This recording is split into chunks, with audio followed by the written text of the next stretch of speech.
Bienvenidos a Charlas desde el Laboratorio, una mirada desde la psicología científica.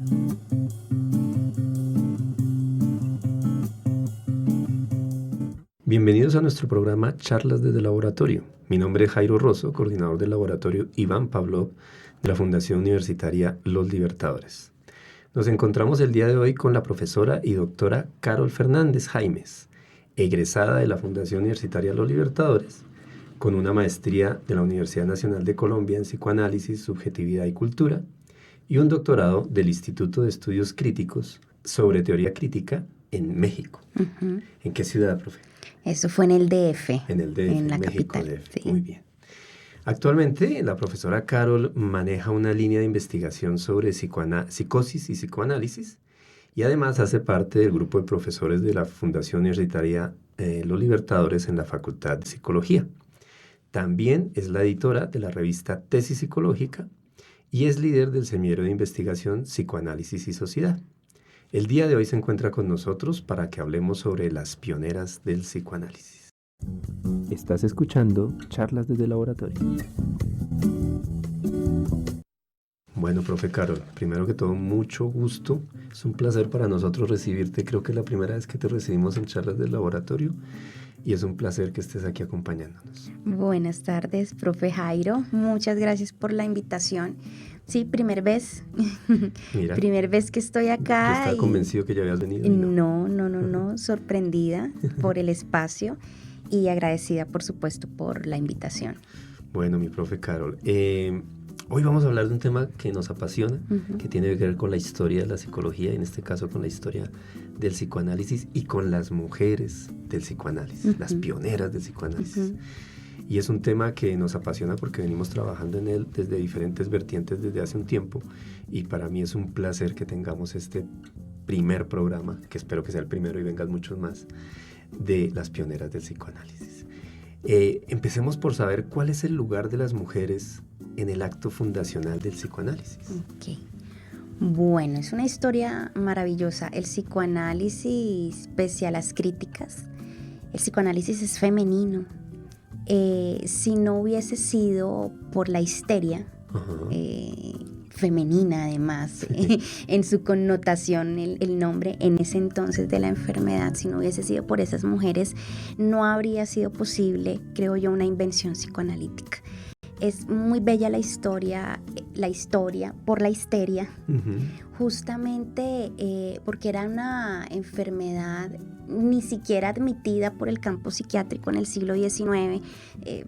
Sus registros datan desde la antigua Grecia, ya Hipócrates nos habla de la histeria, pero siempre tenía una connotación entre lo dionisiaco, lo demoníaco, la locura, la mentira en el siglo XIX, ¿no? Y además una enfermedad asociada, insisto, a lo femenino, y va a ser una sorpresa también descubrirla en lo masculino, ¿no? Y en ese contexto del siglo XIX va a ser muy interesante porque en Viena, en la medicina vienesa, no hay cabida para la histeria en un hospital psiquiátrico. No va a ser admitida porque consideraban en ese entonces, Meinert, un eminente psiquiatra de la época, va a decir, son personas que se inventan la enfermedad con el fin de eludir alguna responsabilidad de carácter moral, ¿no? Nadie se atrevía a recibirla, pero aparece un personaje interesante, muy querido por mí, Sigmund Freud. Él está trabajando con Meiner, ya reconocido por sus trabajos, por su rigor, un neurólogo eminente. Freud antes que psicoanalista es médico, neurólogo, y él se atreve a escuchar a estas mujeres. Primero a verlas, y al verlas y luego escucharlas, algo le queda resonando a él, que va a decir, no, acá no se trata de un invento, porque digamos que los datos clínicos le demuestran a él que el organismo sigue funcionando bien, pero es como si la persona desconociera qué está aconteciendo, qué pasa, cuál fue la causa. Freud va a discutir con Meiner y se encuentra en el contexto francés. Yo siempre digo que los franceses tienen algo muy particular en su historia, tal vez por eso allá se dio la Revolución Francesa, un pensamiento libre en muchos sentidos que le permite a esa psiquiatría explorar otros métodos. y ahí nos encontramos con la sugestión y la hipnosis con Jean-Martin Charcot. Pero Charcot va a ser clarísimo allá en el Hospital de la Salpêtrière al decir solo funciona como método de investigación, no como método de tratamiento. Y en las lecciones, si mal no estoy, creo que eran las lecciones de los martes, él hacía la presentación de enfermos. Freud se gana la beca, entra en ese selecto grupo de médicos que se forman con Charcot, y allí se encuentra con un Charcot que va a decir: la histeria es una enfermedad, no es ninguna invención. Y hay algo que se escapa a la conciencia, dice Charcot, es como si la mente estuviese dividida en dos, ¿no? Y la persona no sabe que detrás de todo síntoma histérico hay un trauma. Freud se queda con esa idea. Además, él va a ser traductor de la obra de Charcot al alemán, ¿no?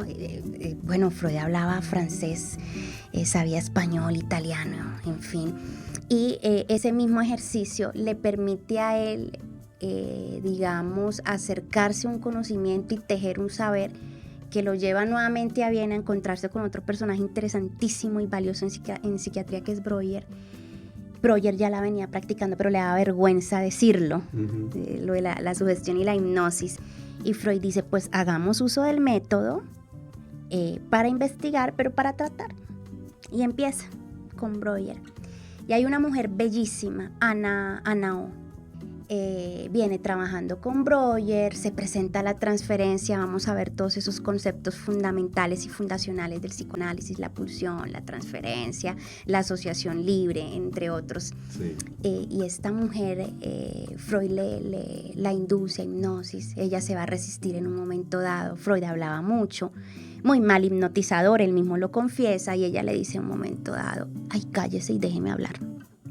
Ese cállese y déjeme hablar marca un hito para Freud, un corte, porque el corte va a ser: acá hay algo que sucede y bueno, va a dar lugar a otro tratamiento. Ya no es la catarsis como tal, sino la asociación libre. Hable. Y él le presta oído a la histeria. Es decir, las mismas mujeres hace mucho venían diciendo algo, que es la existencia de lo inconsciente, la existencia de eso femenino que se había rechazado por muchos siglos, entender que la histeria obedece a una, digamos, hacia un traumatismo sexual infantil, pero sexual no entendido como la genitalidad, sino una pregunta por el deseo, por lo femenino, que además atraviesa estas mujeres del siglo XIX. Y además incrustada en una sociedad muy machista. Claro, la sociedad de la época victoriana, ¿no? La mujer como esposa, madre, pero la sexualidad no la podía disfrutar. El disfrute sexual el hombre lo encontraba en los burdeles, en los prostíbulos. Extramatrimonial. Allá, ¿no? Y con una doble moral. Sí. Para la mujer no. Y empieza Freud a escucharlas y en todas ratifica lo mismo. Hay casos preciosos, aparte del de Anna O, está Catarina, está Elizabeth Bonner. Además, los tres primeros volúmenes de Freud son casos, ¿no? Y me encantan leerlos, me encanta leer los casos, porque todas estas mujeres hablan de un deseo que no se puede permitir, otra de encontrarse con una escena sexual entre el tío, que no es tío sino el papá, con una de sus empleadas, y ella descubre eso y desde ahí desarrolla unos síntomas.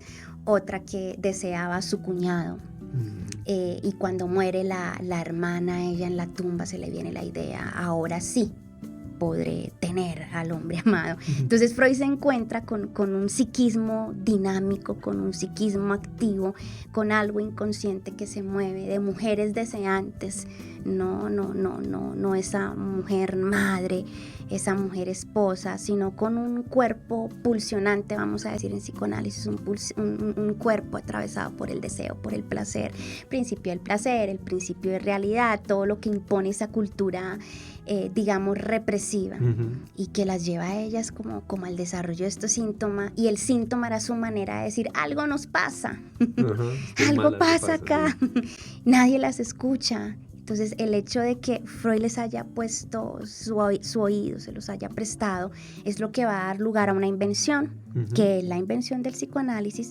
gracias a las mujeres, y digamos también a una a un síntoma que es femenino, que cuestiona e interroga lo femenino.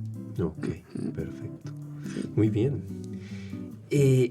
Pero, aunque no, bueno, en psicoanálisis usualmente está obviamente la figura de Freud y de otros grandes psicoanalistas terapeutas, Ferenczi, Adler, pero todos son hombres, ¿no? Empieza uno a oír, todos son hombres.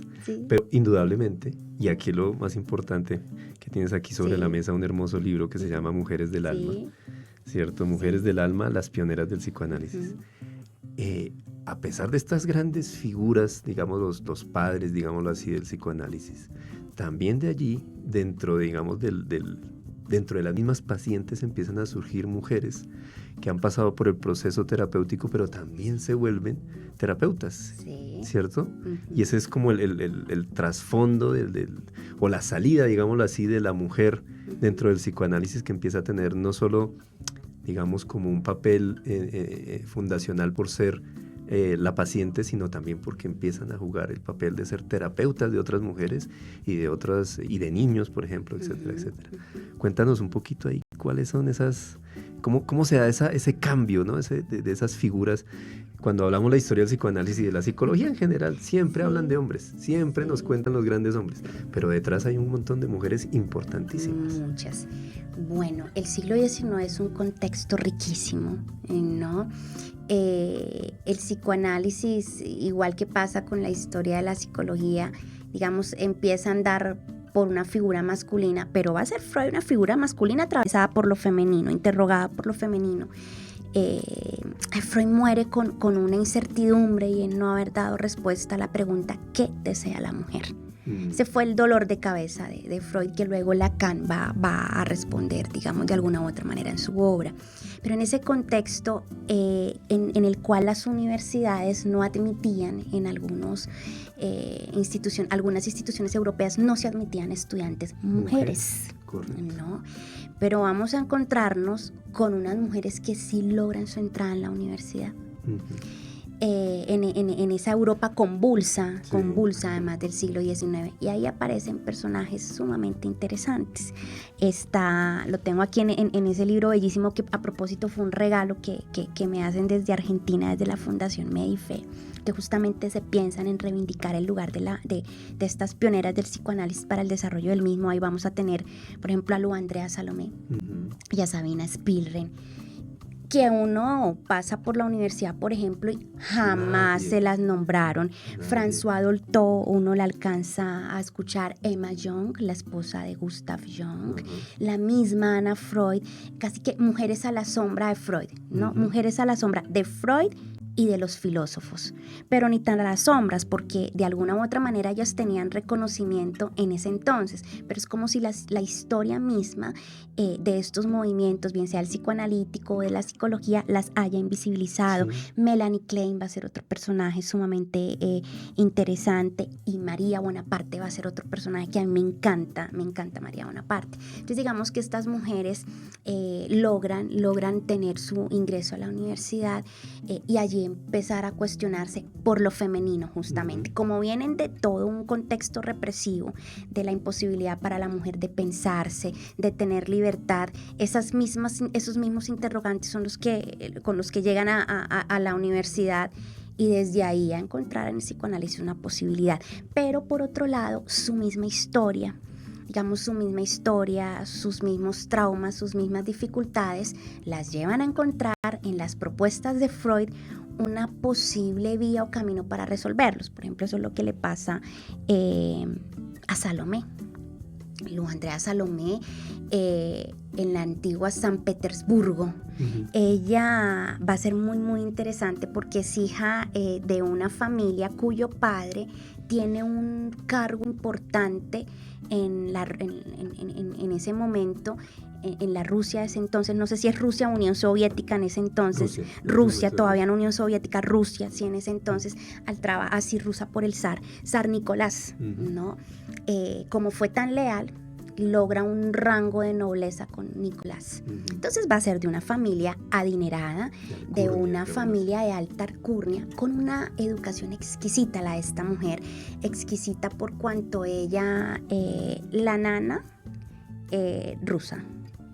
Entonces, idioma incluso. La madre de raíces germánicas, entonces la regañaban alemán. La madre no era muy afectuosa con ella, no era afectuosa con ella y la regañaban alemán. Y por parte del padre, el padre vivió un tiempo en la Provenza francesa, entonces algo de francés también. Estas 3 lenguas van a atravesar a esta mujer. Claro que su obra literaria va a ser en alemán, pero va a ser de una riqueza que le permite a esta mujer encontrarse con autores exquisitos. Nietzsche, Schopenhauer, Kierkegaard, entre otros, y encontrarse como con toda esa riqueza filosófica que le permite interrogarse de alguna u otra manera por lo femenino.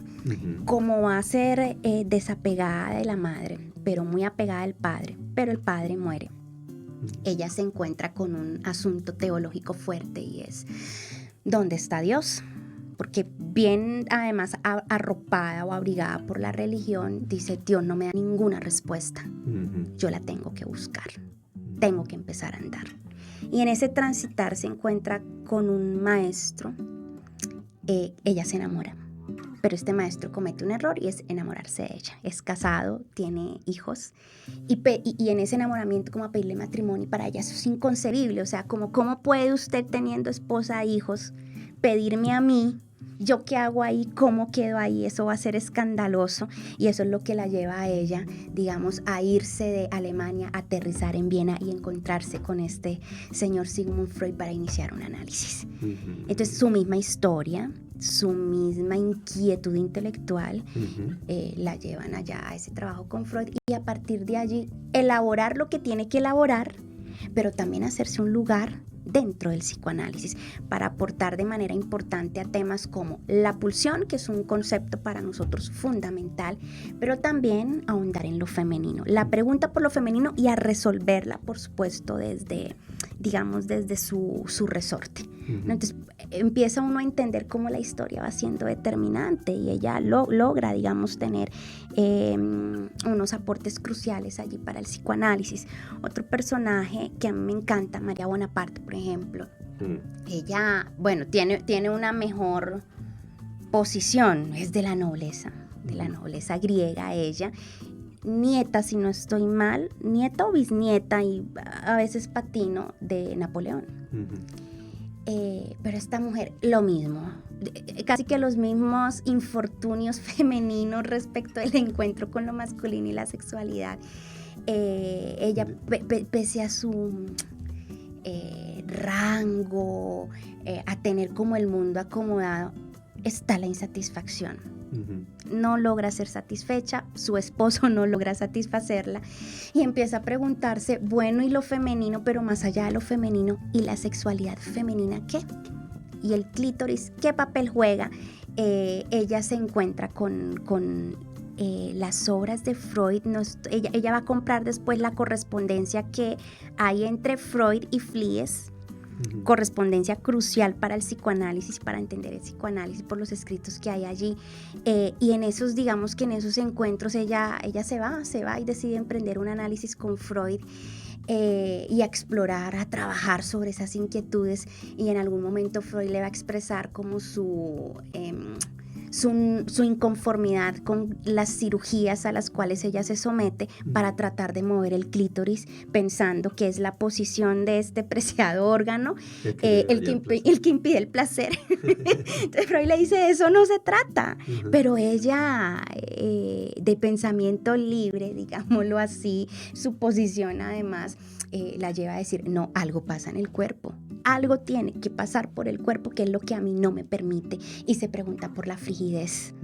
Y en algún momento ella, en la relación con su esposo, con su pareja, va a decir, un momento, la frigidez no es problema mío únicamente, sino también de lo masculino, que no sabe qué hacer con lo femenino, y empieza esta mujer por ahí a interrogar, pero en ese interrogar se encuentra con un contexto, digamos, que es el de la guerra, el de la Segunda Guerra Mundial, que pone en crisis el psicoanálisis, ¿no? Por toda la digamos, persecución nazi, en la cual aquí el que tenga pensamiento libertario de oposición inmediatamente entra en la lista negra, por decirlo así. Freud entra en la lista negra. Y no solo Freud, sino su familia. María Bonaparte entabló, aparte de ser analizada, digamos, por Freud, establece con él una relación muy, muy filial, muy cercana, además por el gran potencial intelectual de esta mujer.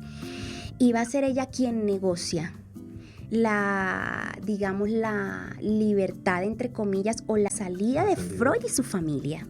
Ella acude al rey de Grecia en ese entonces, ella acude incluso a Roosevelt para decirle, ¿por qué no crean California un estado para que los judíos intelectuales vengan acá? ¿Sí? Pero pensando en cómo salvar el legado psicoanalítico. Pues cómo no, que esta mujer... De hecho, es un corredor para poder sacarlo. Pero esta mujer paga una cantidad incalculable para nosotros ahora de dinero, que era muy adinerada, para lograr sacar a Freud. Da ese dinero que después Hitler va a decir, no, fuimos muy generosos. No, usted no fue generoso, es que ella le paga. Y ella logra convencer a Freud. Primero convencerlo porque él no quería ir. Sí. Y segundo, de pagar por la salida de Freud. Freud pierde 2 de sus hermanas. ¿No? Y logra sacarlo. Me parece que un tiempo él vive en Francia, yo no recuerdo si él vive en un hotel que era como de propiedad de ella, algo así, pero bueno, finalmente él va a parar a Inglaterra, pero es ella quien lo arropa. Y no solo quien lo arropa, sino que hace posible que se mantenga, digamos, viva la obra freudiana, claro, en ese contexto de persecución. Y además en Francia también va a pasar algo interesantísimo, y es que ella se vuelve algo así como una mujer militante del psicoanálisis. O sea, estamos hablando de una mujer de la nobleza, militante del psicoanálisis. Y María entiende la obra freudiana. La entiende también esta mujer que se atreve a defender algo importantísimo para nosotros quienes nos movemos en el análisis o en el psicoanálisis, y es la importancia del análisis didáctico. Esto es, no todo médico puede ser psicoanalista. De hecho, Freud tiene un texto que se llama ¿Pueden los legos ejercer el psicoanálisis? No, pero los legos son los no médicos. Entonces ellos dicen, ¿quiénes lo pueden ejercer? Dice, aparte de ser médicos, se trata de pasar por un ejercicio de análisis.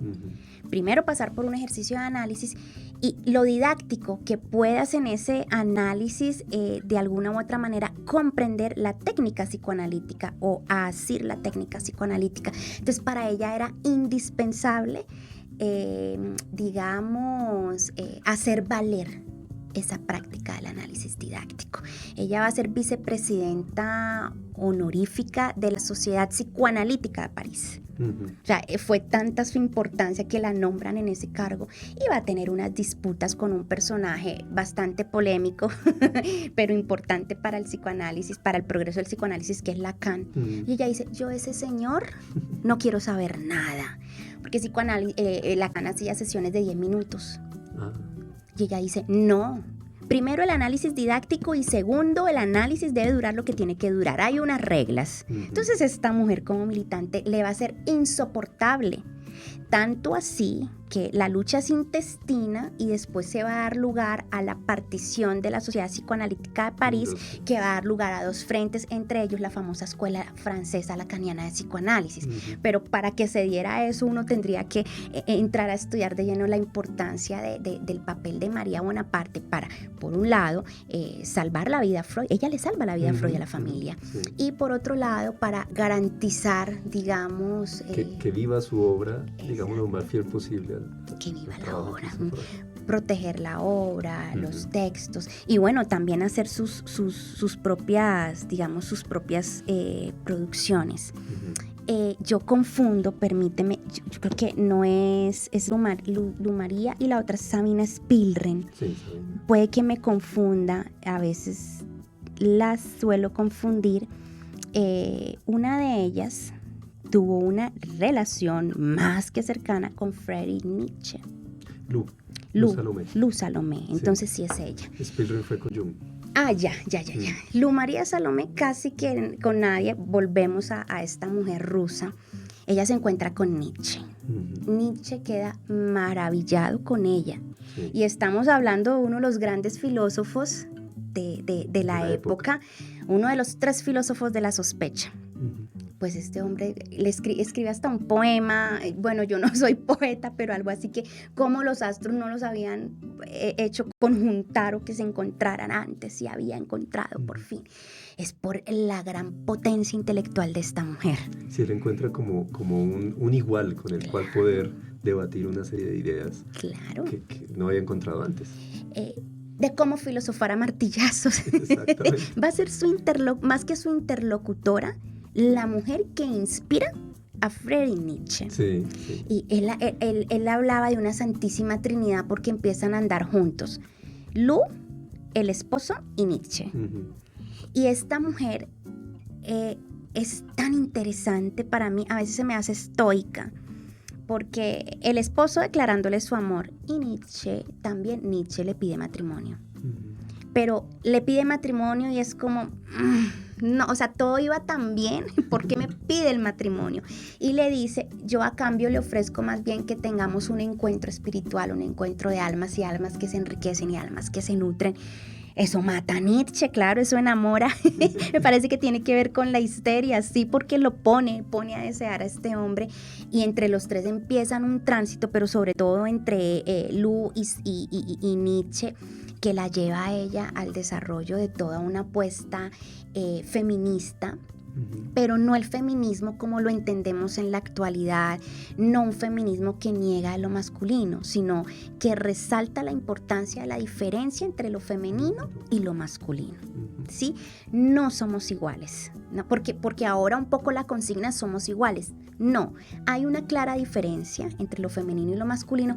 Es más, ella apuesta por feminizar el mundo, pero feminizar no entenderlo tanto como que todos seamos mujeres, sino también entender incluso el lado femenino o lo femenino que atraviesa lo masculino. O sea, no me puedo pensar el mundo sin la importancia de lo femenino, y aquí uno tendría que también entrar a revisar su historia, porque recordemos que ella fue rechazada por la madre, por lo materno, pero ese rechazo marca en ella o deja una marca, una huella en ella, digamos que una marca psíquica que la lleva a ella no a anquilosarse en términos de soy rechazada y me quedo en esa posición, sino me puedo reinventar y me puedo hacer de una manera distinta a la que se promueve o promulga en la sociedad de la época, porque si se hubiese quedado únicamente anquilosada, tal vez habría repetido la historia.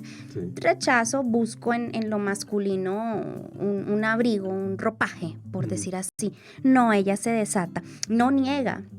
No va a negar el deseo, no va a negar la sexualidad. De hecho, ella se enamora profundamente de ese primer hombre intelectual, porque es más, allá la seduce en lo intelectual, ¿no? Ese primer hombre que era un pastor protestante.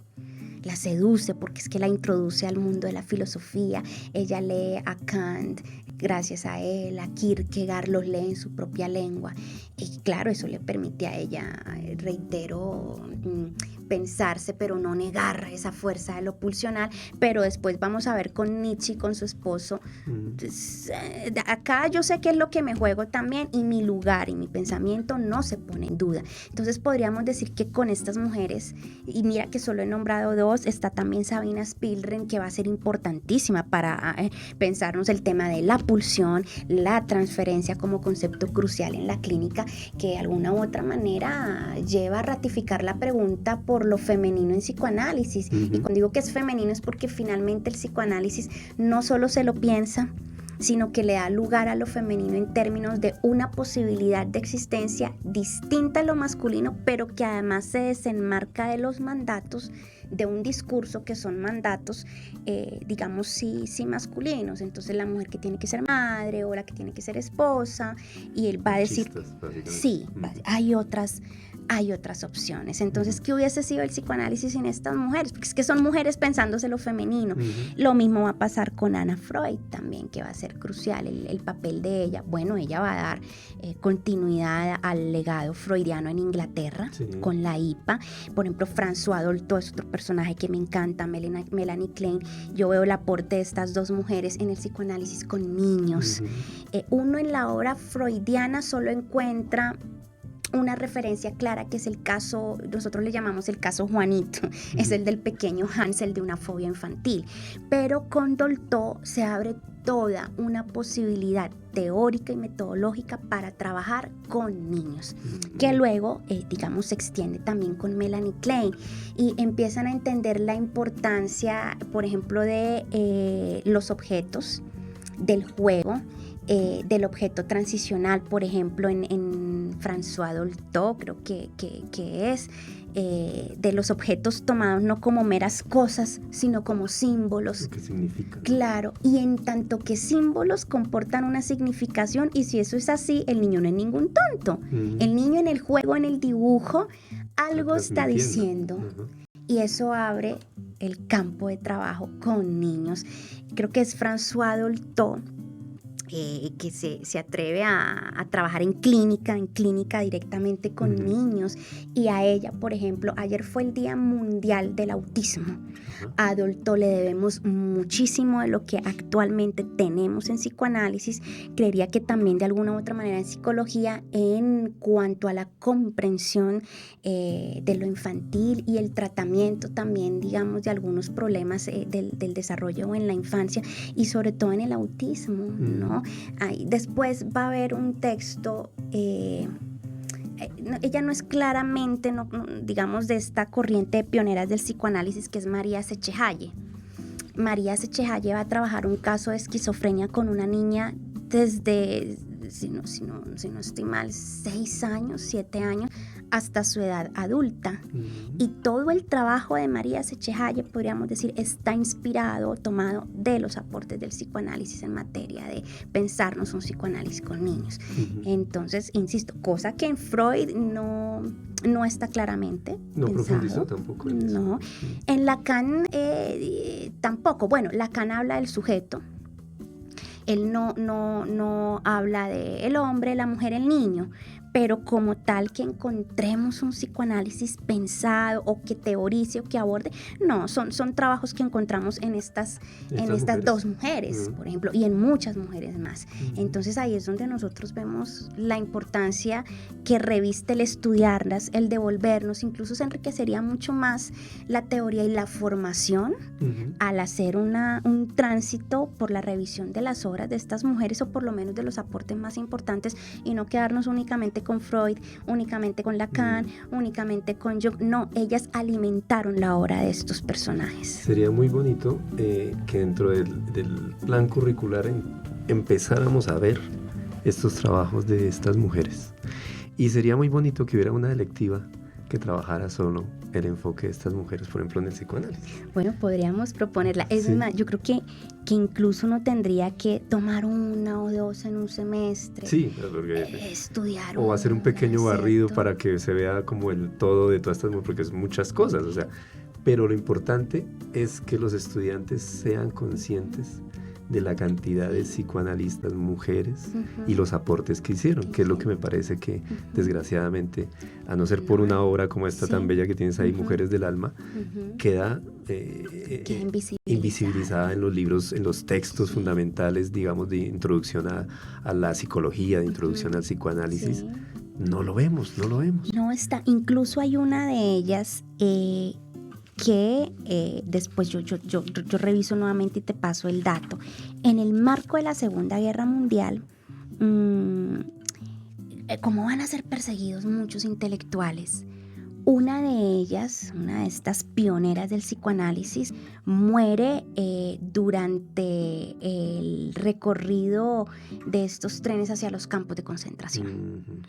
Otra de ellas, por su historia, se suicida. Entonces es también entender, por un lado, el contexto histórico y junto al contexto histórico, cómo algunas de ellas no retrocedieron. O sea, no dieron su brazo a torcer y esta es la causa. Sí, me recuerdan a Giordano Bruno. ¿No? Esta es la causa y está la persecución, pero seguimos trabajando y militamos por la causa, que no es la causa únicamente del psicoanálisis como defender la teoría, sino porque ellas entendieron que tenía unos efectos en la sociedad, unos efectos en la clínica, porque es que no solo es clínico, efectos en lo político, porque el hecho de pensarse en las restricciones del discurso de la época, eso ya habla de un compromiso político del psicoanálisis. Entonces estas mujeres no retroceden, pero también entender esos cruces, esos atravesamientos de sus propias historias que las llevaron a ellas, ¿no? A encontrar aquí en estas teorías o en esas letras de Freud particularmente una posibilidad para pensarse, reflexionarse, ¿no? Y reinventarse como mujeres. Exacto. Sí. Muy, muy importante. Profe, muchísimas gracias por esa clase magistral que nos has dado. No, ya quisiera que fuese magistral. Maravilloso, porque yo creo que esto abre boca para que nuestros oyentes, estudiantes de psicología, interesados en el psicoanálisis, se motiven para averiguar más, para saber más sobre estas mujeres del psicoanálisis, e incluso sea una línea de trabajo para futuros tesis, pasantías, que sería muy interesante que se alimentaran también de este trabajo precisamente de las mujeres. Son muchísimas más, ¿no? Cuyos nombres, por su... el idioma me avergüenza pronunciar, pero está Helen Deutsch, por ejemplo, está Sophie Morgenstern también, Emma Eckstein, Margaret Hilferdin, o sea, son muchas mujeres. Una de ellas va a ser la primera mujer que entra en una universidad en Suiza de medicina y se hace un lugar en esa universidad, ¿no? Y empieza a trabajar en medicina, curioso, para luego transitar hacia el psicoanálisis, ¿no? Entonces sí sería maravilloso poder hacer más que un rastreo, una lectura y visibilizarlas, reconocer ese trabajo. No solo fue Freud, ¿no? Ni Anna Freud, que de pronto es la más conocida porque pues es la hija de Freud, o Melanie Klein, que son las que más suenan, pero hay otro montón de mujeres que además fueron, digamos, que estuvieron en el inicio de todo esto, que fueron fundamentales para construir todas las ideas que después se han desarrollado, ¿no? Sí. Reconocidas por Freud. Creo que Freud le entrega a María Bonaparte una joya, creo que era un anillo, algo muy preciado para él, con el que le está diciendo no solo que le da ese bien preciado, sino usted es la militante del psicoanálisis, o sea, es por usted, la heredera, ¿no? Usted es la heredera legítima, no Ana, es usted, ¿no? Y maravilloso, a mí me parece más que un gesto maravilloso, la historia preciosa, ¿no? Porque también estamos acostumbrados a escuchar en historia quién de la nobleza. Pues sí, era una nobleza, era alguien de la nobleza que trabajaba como analista. Ella estuvo incluso en el matrimonio de Elizabeth II con el príncipe Felipe de Edimburgo.